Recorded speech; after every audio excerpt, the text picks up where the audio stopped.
Welcome back to the channel, guys. Have another badass vehicle sitting behind me for y'all today. Mr. Cross, good customer of ours from the Houston area.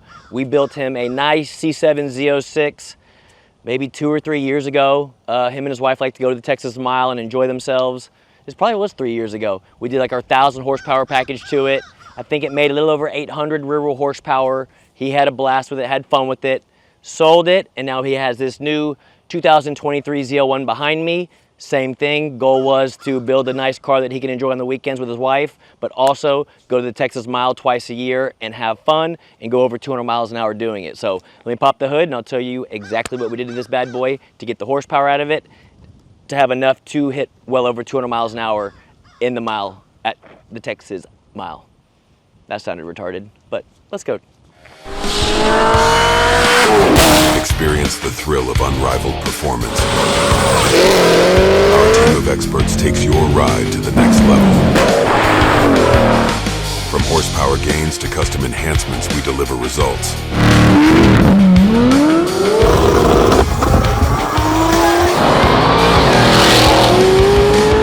Late Model Racecraft. We talking or we racing?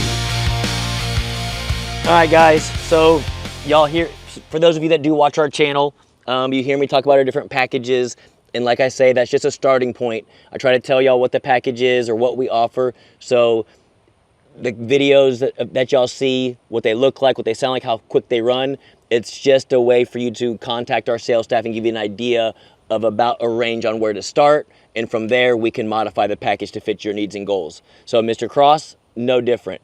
His is essentially what we call our 1,000 horsepower package. As y'all can see, big Roto-Fab. Get rid of the 1.7 liter supercharger, install the big 2650. It is still a factory short block, so factory crank, factory rods, factory pistons, but cylinder heads are done. Obviously our custom grind camshaft, and what makes this one a little different than our 1,000 horsepower package, we have it on pump gas and E85, so it is flex. Some of the 1,000 horsepower packages we do just run on 93 only, and because he's going to the mile, and with his goal of going over 200, which this car will now with the power it made, the few things that we added on top of the 1,000 horsepower package, the fuel system does come with it, but we do add more fueling. So we have a set of port injectors on it as well. So the car idles and drives on the DI system. Once it sees boost, we have a separate controller that controls the second set of injectors. So there's actually a plate that sits in between the supercharger and the cylinder head. Once this thing sees boost, we have a controller that opens up the injectors to give it enough fuel to support over 1,000 rear wheel horsepower. This thing made, I think, 1,005 through the automatic, again with the stock short block. I tell most customers with the LT4 platform, 900, 950 is usually where I like to run them at, to keep them safe and reliable. Again, Mr. Cross, he's a race car guy. He doesn't care. He wants it 4 digits. He's going to run it as hard as he can, as much as he can. If the short block gets hurt a year from now, he plans on building a 416 Ford or something bigger to have more fun with it. So he knows going into it that we are pushing the limits of the stock short block. But even so, guys, 1,000, we do this all the time. They will last quite a while. The Texas Mile is harder on parts than normal 60 to 130 pulls. Going over 200, that's a lot of strain on the engine, but again, we have this thing tuned as safe as possible with the engine and the horsepower it's making on E85. So again, port injections added to it, controller for the port injection, extras injectors also come to the front here, Jason. You can see we on our normal 1,000 horsepower package, we don't spin the blower quite as hard, so we don't need this extra idler here. For belt wrap purposes, because we are making, I'm just gonna say 20 pounds of boost or so, we add the extra idler here for belt wrap, so there's absolutely no belt slip on his car while he's on the dyno, or in his sake, going down the Texas Mile. We wanna make sure it holds 20 pounds of boost the whole way. Also, because he's going to the Texas Mile, right now it's on just a Toyo R888R, which is fine. He can do a second gear leave in this thing and just kind of roll out, and this car will go well over 200. But because of the Texas Mile, we also added an ice tank to the back. So ice tank is here. There's a big pump inside the fender here, guys, that circulates through the heat exchanger up front, through the bricks of the supercharger to keep the IETs down for that mile distance. So this car, I actually, I did test drive it, man, probably a week ago on a 18-inch wheel with, what do we have on it? I think we had some Mickey Thompsons on it, on 18, and did a 60 to 130. It was like a 4.6, 60 to 130. Jason can show that now or here in a few minutes. But I want to go test drive this thing and show y'all how good it drives with 1,000 rear wheel horsepower and how well it hooks up on this Toyo. So we'll keep probably traction control on, but I want y'all to hear this thing and see how well it drives.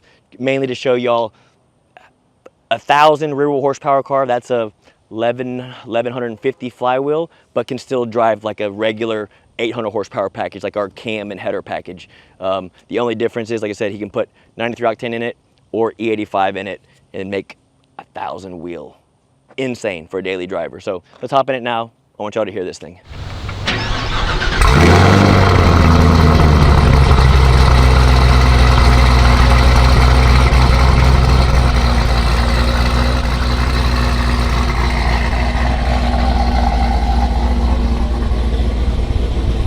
All right, y'all can see here, guys, this thing baseline, this is a brand new vehicle, 5,000 miles on it. Baseline 514 rear wheel horsepower, 518 rear wheel torque. Again, guys, the Camaros and the Vs, the CT5s and even the V3s, they always dyno less than the C706s on our dyno. Usually the C706 is like 530. But now we're at 1,005 rear wheel horsepower, 836 rear wheel torque, 490 rear wheel horsepower gain with a stock short block. Stock crank, stock rod, stock pistons. This thing is absolutely sick. The Toyos probably won't stand a chance, but we're gonna go have fun anyways.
Test driving Mr. Cross's. Again, guys, our packages are there to give you a starting point. Again, this is a perfect example of that. Our 1,000 horsepower package for the LT4 platforms are usually 850 rear wheel horsepower on 93 octane. So Mr. Cross, obviously going to Texas Mile, his goal was to go over 200. Our 1,000 horsepower package, 850 wheel in a car this heavy would probably be like maybe 190s. We want to ensure that he's going to go over 200 miles an hour. So we took our 1,000 horsepower package and modified it by adding the flex fuel to it, the port injection so we have enough fuel for the boost, as well as ice tank in the back, because again, a mile is a long time to be in the car. Making 20 pounds of boost, we want to keep the intake air temps down as much as possible, so he's making that 1,000 rear wheel horsepower the entire trip down the Texas Mile.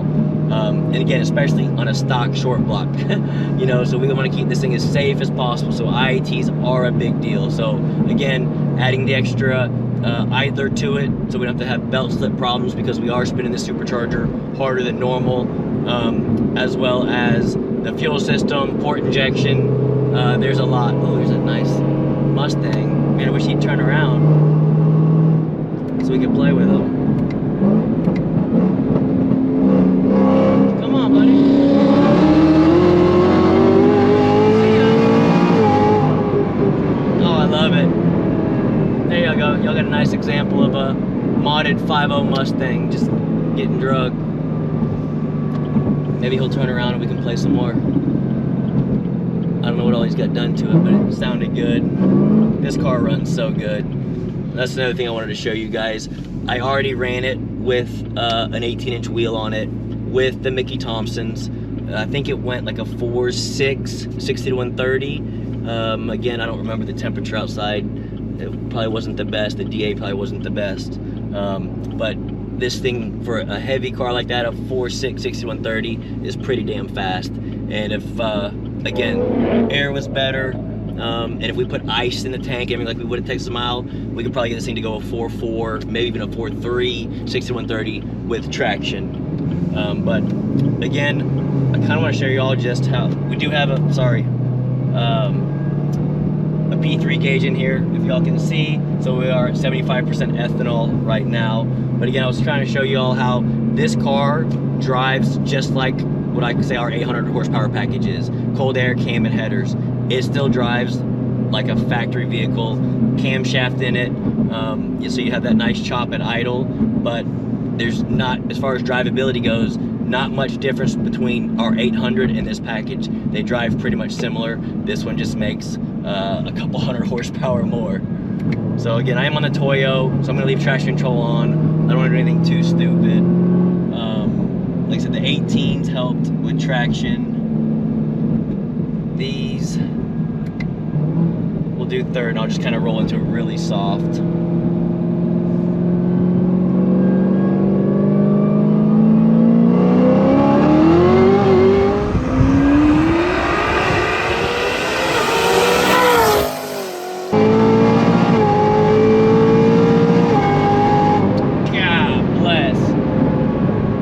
Traction control on, y'all saw it hazing its tires, but because we do have the full suspension on it as well, it went straight. It tracked straight. I was able to stay in it, even on the Toyos. So when he's at the Texas Mile, he'll be probably launching in second gear, rolling out nice and soft. Once he hits third, he's gonna put his foot to the floor and do what I just did. He will have his hands full, but with the extra BMR suspension and everything on it, it should track straight where he can stay in it and run this thing over 200 miles an hour, which sounds insane on a car that, like I said, hop in and drive every day if you want to.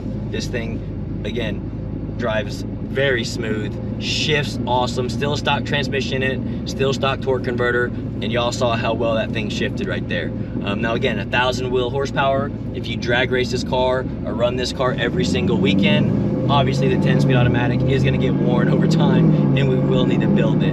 But again, Mr. Cross, he usually just cruises this thing on the weekends, enjoys it. He beats on it when he goes to the events, which that's what we build them for. So I hope he has fun with it. Those of you out there that have a ZL1, if y'all have questions about our packages, please go to our website, fill out an inquiry. One of our sales staff will get back to you. If you know someone that has a ZL1, please share this video with them. It'll give them some insight on what they can and cannot do to their vehicle to get more performance out of it, and hopefully they can learn something from this video to help entice them to modding their vehicle. Even if it's not with me, they can do it themselves or take it to somewhere else. At least they can kind of learn something as far as what parts to maybe use or kind of which direction to go to get that kind of horsepower, because this thing is an absolute monster. This thing is so much fun to drive, Mr. Cross. You're gonna absolutely love it. I'm gonna get it back to the shop now, get it cleaned up, so him and his wife can come pick this thing up and have fun with it. And for those of you that do watch our YouTube channel regularly, stay tuned. Next Texas Mile event, we'll make sure and get good footage of this car running down the Texas Mile to show you how fast it does actually go. Until next time, guys. All right, so I said like the LT4 platforms, we usually keep them around 900, 950. This badge in the back gives us that extra 50 rear wheel horsepower. Have fun, Mr. Cross.